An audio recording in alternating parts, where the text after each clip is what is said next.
Seja bem-vindo ao canal católico A Palavra de Vida.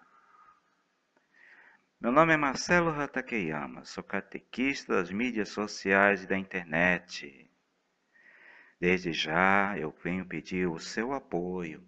Dá um joinha nesse vídeo e se inscreve no nosso canal se você não for inscrito, tá? Fazendo o favor. Muito obrigado. E vamos para o vídeo de hoje. A história da Igreja Católica.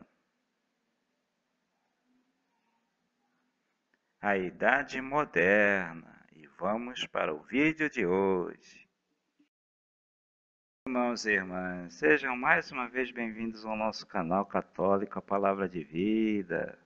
Pois é, gente, vamos fazer uma pequena recordação do tema do vídeo passado, que foi o último daquela parte do meio, do século XVIII. Então, gente, foi falado sobre a Revolução Francesa.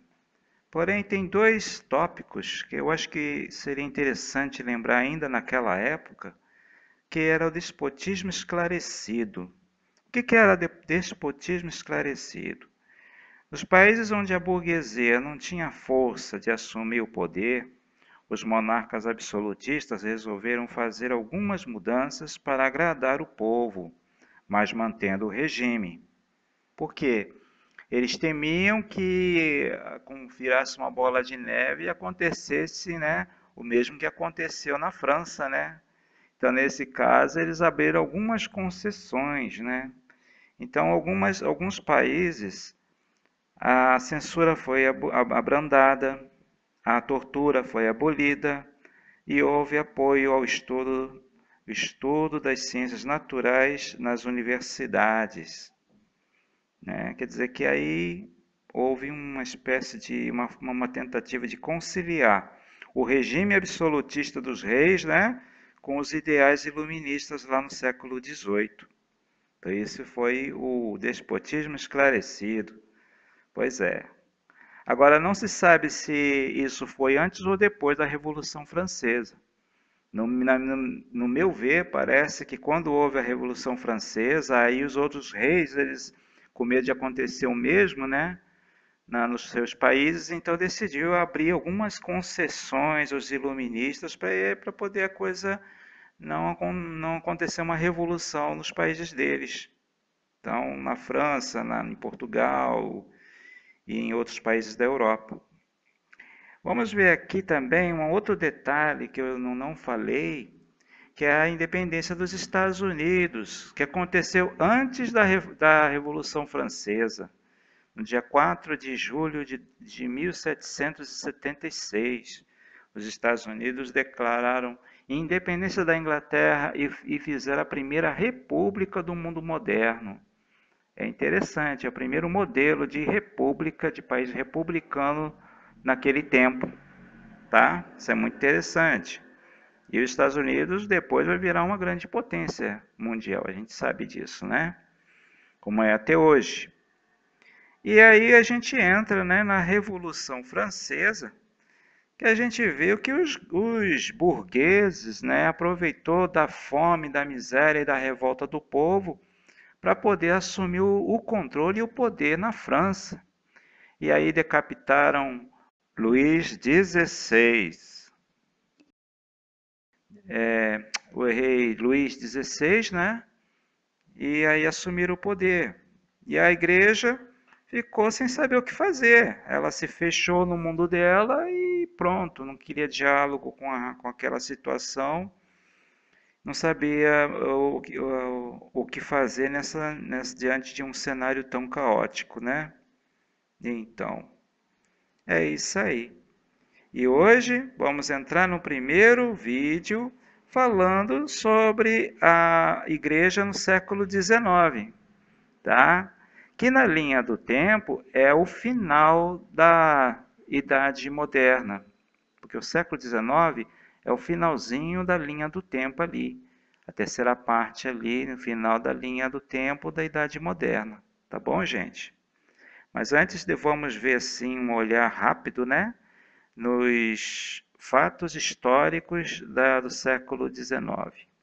Olhando esse bonito cartaz, a gente vê, né, de 1808 até 1893, tá? Então o cartaz mostra esse período, né? A gente vê que na época de 1808, o que aconteceu no mundo? As guerras napoleônicas. Napoleão quer dominar os países da Europa, começa a invadir os outros, fazendo guerra com outros países, com os países europeus, né? A Santa Aliança, a independência da América, na América Espanhola. Pois é, aí quando acontece, os países da América Latina começam a proclamar sua independência, né? República. É mais ou menos nesse período também que o Brasil fica independente, mais ou menos.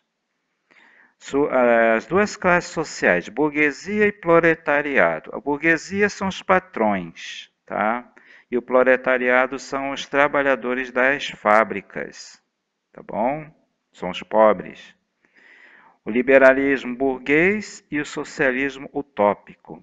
Começa a surgir esses dois pensamentos opostos, né?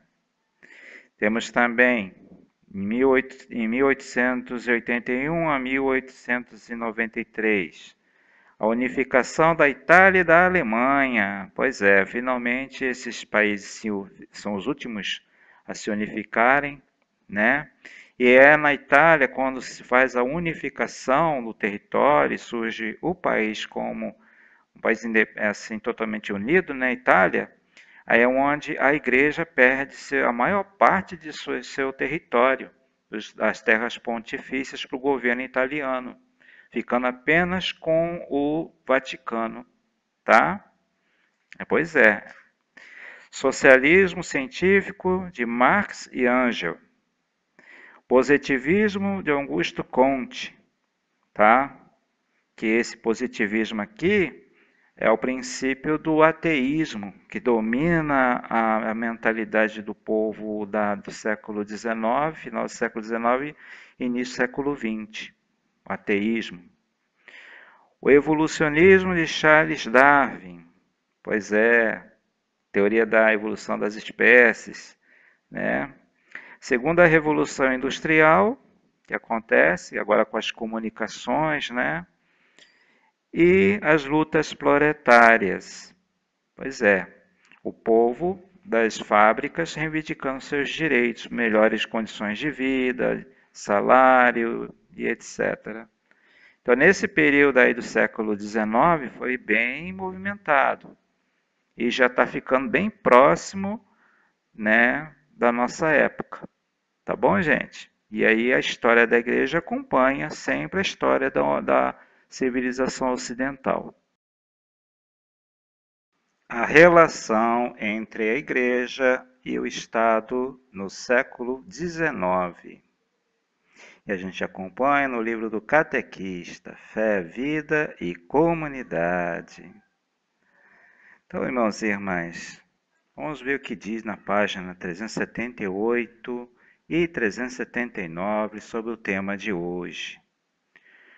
O princípio de liberdade religiosa, que é a tolerância da religião, inaugurou nova época no relacionamento Estado-Igreja, né? Igreja-Estado. No curso do século XIX, esse princípio obteve sua confirmação nas constituições das nações. Então, nas cartas magnas, né, dos países, começaram a ter sempre a liberdade religiosa. O cidadão podia escolher qual religião que queria seguir. Vamos ver outro tópico. A política parecia estar a favor da igreja no início do século, mas escondia-se a vontade de colocar a igreja a serviço do conservadorismo político e absolutismo monárquico. A aliança do altar com o trono trouxe, ao lado de certas vantagens materiais, a intervenção indesejada por parte do Estado. Sempre assim, né?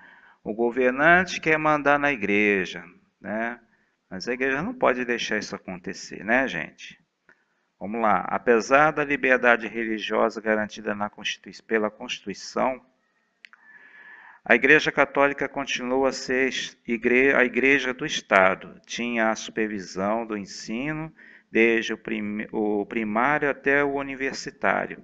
Também havia intervenção do Estado na nomeação dos bispos e a tolerância de manter Roma a maior distância possível, ou seja, o Papa não se envolver nas questões internas do país, entendeu? Pois é, tá, é complicado. Aí a gente vê aqui na página 379, para com os protestantes foi diferente. A liberdade religiosa significava livre exercício do culto, igualdade política igual à dos católicos, imprensa própria e ensino particular. A tranquilidade política dos primeiros tempos do século XIX foi novamente perturbada por volta de 1820. Igrejas foram saqueadas e os sacerdotes tinham que se esconder para salvar a própria vida. Esse foi o resultado do apoio que a igreja deu ao Estado. A revolta na França. O povo se volta contra a igreja nesse período. Complicado demais, século XIX. Pois é, irmãos e irmãs, esse foi o vídeo de hoje, tá? Obrigado por você ter assistido até o final. E vamos acompanhando, gente, tá? No próximo vídeo nós vamos ver o liberalismo, tá bom? E a igreja, né? Vamos ver qual a reação da igreja frente ao liberalismo, tá bom? Então, um abraço a todos e até o próximo vídeo, gente, se Deus quiser. Louvado seja nosso Senhor Jesus Cristo, para sempre seja louvado. Um abraço a todos. Muito obrigado a você que assistiu esse vídeo até o final.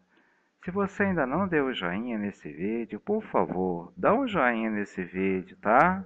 E se inscreve no nosso canal se você ainda não é inscrito. Muito obrigado. Até o próximo vídeo, gente. Louvado seja nosso Senhor Jesus Cristo, para sempre seja louvado.